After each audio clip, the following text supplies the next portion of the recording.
Во Штипскиот основен суд денеска по 2 одложувања започна судењето на познатиот штипски угостител Стојан Чезарков, познат како Грофот, кој е обвинет за убиство на неговата мајка.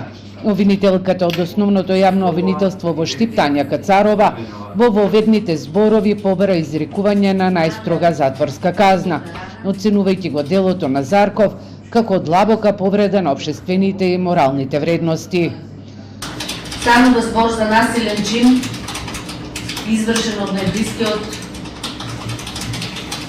член на семејството, односно од родениот син спрема родената мајка, како лице кое му дало живот на обвинетиот и се грижела за него до последниот вздих.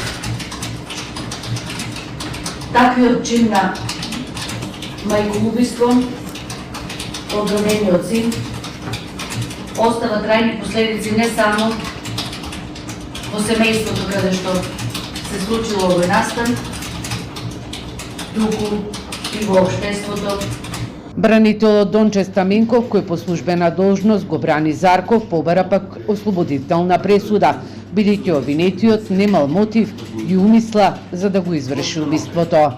Сите предложени допити од страна на основното јавно обвинителство се сами по себе контрадикторни, со кои не може да се докаже дека обвинетиот го има сторено кривично дело.